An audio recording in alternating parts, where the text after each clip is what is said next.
आइल्स listening multiple choice, 3 options, एक answer, आपको सिर्फ सही वाला चूज करना। लगता बहुत आसान है, लेकिन आइल्स मल्टीपल चॉइस स्पेसिफिकली डिज़ाइन ही इसलिए किया गया है so it can trick you. Her wrong option किसी ना किसी रीज़न की वजह से है। It sounds right, it feels right, और फिर आप उसको चूज करते हो और बाद में आपको पता चलता है कि इट्स रॉन्ग। हर दफ़ा ये मिस्टेक होती है। आज मैं आपको एक 4 स्टेप्स पे बेस्ड सिस्टम दे रहा हूँ जो कि इस चीज़ को हमेशा के लिए स्टॉप कर देगा। मैं कोई टिप्स नहीं दे रहा हूँ, मैं कोई एडवाइस नहीं दे रहा हूँ। I am giving you a system, 4 steps in order for every single question. Start करता है। सबसे पहले ये देखते हैं कि मल्टीपल चॉइस इतना हार्ड है क्यों। क्योंकि दुश्मन को पहले समझना होगा, उसके बाद वी कैन कॉन्कर इट। सिर्फ एक वर्ड, डिस्ट्रैक्टर्स, ये प्रॉब्लम है। डिस्ट्रैक्टर एक ऐसा रॉन्ग आंसर है जो कि लगता करेक्ट है। आइल्स में जो आपके पास ऑप्शंस आते हैं वो बहुत केयरफुली लिखते हैं। वो रियल थिंग्स को मेंशन करते हैं जो रिकॉर्डिंग्स में ऑलरेडी होती हैं। ऐसे वर्ड्स को यूज़ करते हैं जो आपने रिकॉर्डिंग में एक्चुअल में सुने हैं, लेकिन वो उनके मीनिंग को थोड़ा सा ट्विस्ट कर देते हैं, चेंज कर देते हैं, या फिर वो किसी ऐसी चीज़ को डिस्क्राइब कर देते हैं जो कि मेंशन तो था लेकिन वो आंसर नहीं है। So this is called a distractor. और अगर आप सिर्फ कीवर्ड्स सुन रहे हो जब रिकॉर्डिंग प्ले हो रही है, you are only listening to the keywords, तो फिर हर बार डिस्ट्रैक्टर्स आपको बेवकूफ़ बना देंगे, क्योंकि कीवर्ड तो वहाँ पे है लेकिन मीनिंग नहीं है। So this is the core problem. और जो 4 स्टेप सिस्टम मैं आपको दे रहा हूँ वो इस चीज़ को सॉल्व करता है। तो वो सिस्टम का थोड़ा सा ओवरव्यू करते हैं। स्टेप 1 जो हमारे पास है वो है read before you listen. Step 2 underline the keywords. Step 3 listen for meaning not words. Step 4 eliminate, don't guess. 4 steps इसी ऑर्डर में हर क्वेश्चन के लिए। अब हर एक को डिटेल में देखते हैं। सो पहला स्टेप है रीड बिफोर यू लिसन। आइल्स में जब भी कोई भी सेक्शन स्टार्ट होता है आपको थोड़ा सा टाइम दिया जाता है उससे पहले। इस टाइम के हर एक सेकंड को यूज़ करो। यूजुअली स्टूडेंट्स क्या करते हैं, इस टाइम को रिलैक्स करने के लिए यूज़ करते हैं, लेकिन जो बैंड 7+ स्टूडेंट्स होते हैं वो इस टाइम को प्रिपेयर करने के लिए यूज़ करते हैं। आप कौन से हो और आपको कौन सा बनना है, that is up to you. अब रीडिंग अगर आप लिसनिंग से पहले कर लेते हो तो इसका आपको फ़ायदा क्या होता है? आपके ब्रेन को पता चल जाता है कि किस चीज़ के लिए लिसनिंग हो रही है, क्योंकि आपका ब्रेन एक साथ पूरी रिकॉर्डिंग में हर चीज़ को प्रोसेस नहीं कर सकता। इसको एक टारगेट की नीड होती है, और अगर आपने क्वेश्चन पहले रीड कर लिया तो आप अपने ब्रेन को एक स्पेसिफिक टारगेट दे देते हो। सो इससे ये होता है कि आप पूरी ऑडियो को सुन लो और समझ आपको कुछ ना आए, उसके बजाय you are listening for one specific thing. ये डिफरेंस है पैसिव हियरिंग और एक्टिव लिसनिंग में। अब ये करना कैसे है? सबसे पहले क्वेश्चन को रीड करो, ऑप्शंस को नहीं, सिर्फ क्वेश्चन को। उसके बाद ये देखो कि क्वेश्चन कह क्या रहा है। क्या किसी रीज़न के बारे में पूछ रहा है? क्या कोई प्रॉब्लम? क्या कोई डिसीजन? क्या कोई कंपैरिजन? उसके बाद सारे ऑप्शंस को रीड करो, उनको डीपली एनालाइज नहीं करो, जस्ट अभी ये देखो कि वो कह क्या रहे हैं, दैट्स इट। और उसके बाद you are ready for listening.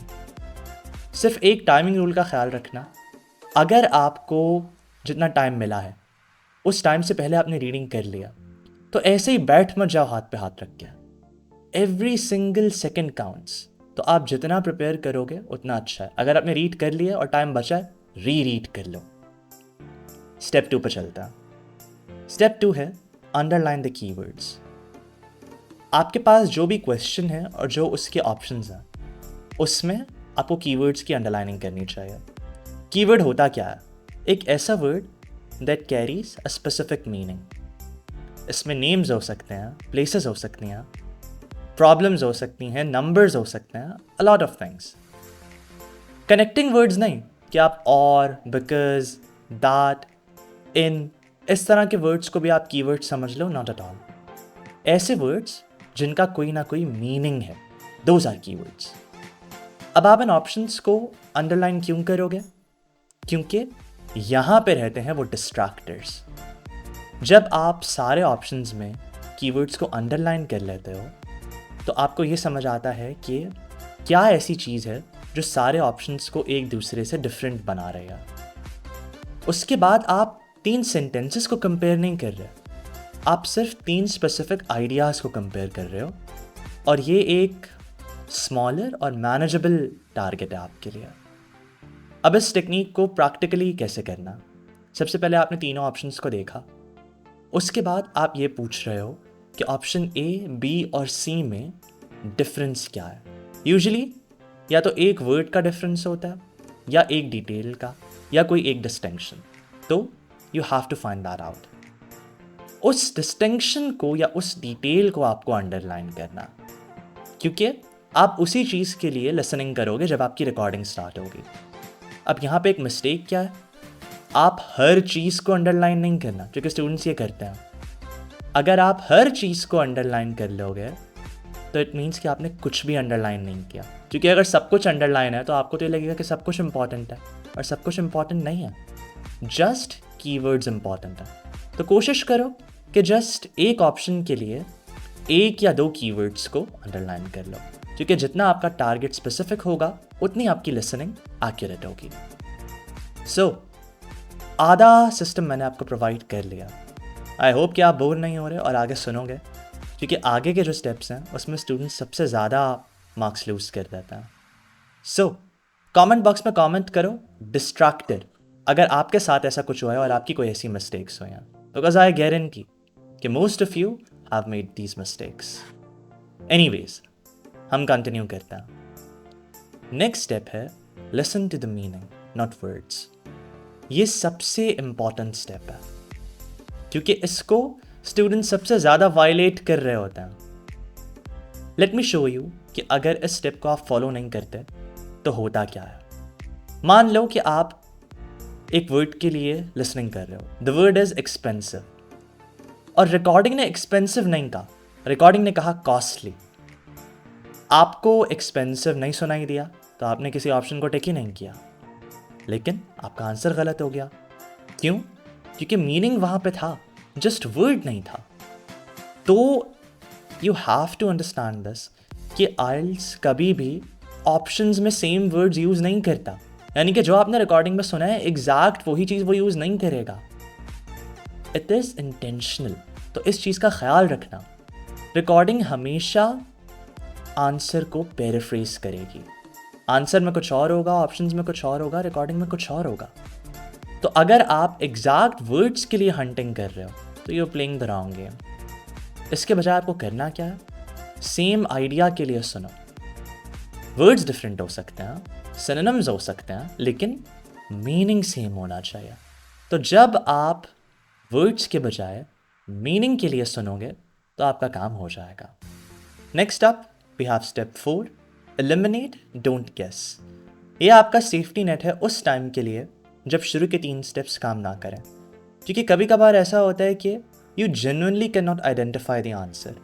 शायद इसलिए कि ऑडियो बहुत फास्ट होती है, शायद इसलिए कि जो एक्सेंट होता है वो बहुत अनफेमिलियर होता है, या फिर इसलिए कि 2 ऑप्शंस सही साउंड कर रहे होते हैं और आप उनमें कंफ्यूज होते हो।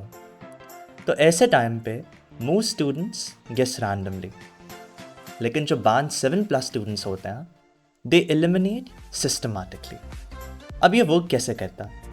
सबसे पहले तो उन सारे ऑप्शंस को क्रॉस आउट कर दो जो कि रिकॉर्डिंग को कॉन्ट्रडिक्ट कर रहे हैं, यानी कि आपकी रिकॉर्डिंग में कुछ और मेंशन था और ऑप्शन उसके बिल्कुल ऑपोजिट लेवल की बात कर रहा है, तो इट मीन्स कि ये आंसर नहीं हो सकता, दिस इज इनवैलिड। उसके बाद ऐसे ऑप्शंस को भी क्रॉस आउट कर दो जिनको रिकॉर्डिंग में मेंशन ही नहीं किया गया, यानी कि अगर रिकॉर्डिंग में उसके बारे में कोई बात ही नहीं हुई तो फिर देयर इज़ नो चांस कि वो आंसर करेक्ट हो सकता, क्योंकि आइल्स डिस्ट्रैक्टर्स जो होते हैं वो रिकॉर्डिंग में मेंशन किए जाते हैं। जो मेंशन ही नहीं किया गया वो आंसर नहीं हो सकता। लास्टली, अगर आप सारे ऑप्शंस को एलिमिनेट कर चुके हो और आपके पास फिर भी 2 ऑप्शंस बच रहे हैं और आप उनमें कंफ्यूज्ड हो और आपको नहीं समझ आ रही कि कौन सा आंसर करेक्ट है, तो फिर ऐसे ऑप्शन को सिलेक्ट करो जिसके बारे में रिकॉर्डिंग में ज़्यादा डिस्कस हुआ था।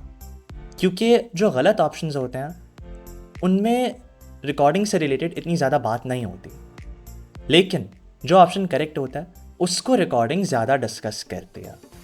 तो अगर आपके पास 2 ऑप्शंस रह गए हैं और आपको नहीं समझ आ रहा कि कौन सा पिक करो, तो ऐसे केस में उस ऑप्शन की तरफ जाओ जो कि रिकॉर्डिंग में ज़्यादा मेंशन हुआ था।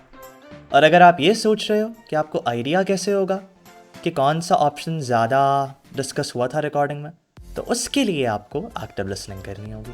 एक्टिव लिसनिंग कैसे करनी है ये ऑब्वियसली मैं आपको बता चुका हूँ। सो ये आपके 4 स्टेप्स हैं लिसनिंग मल्टीपल चॉइस के लिए।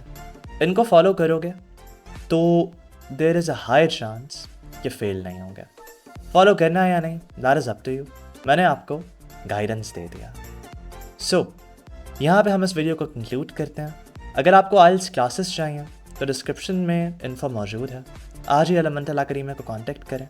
Your first class is free of cost.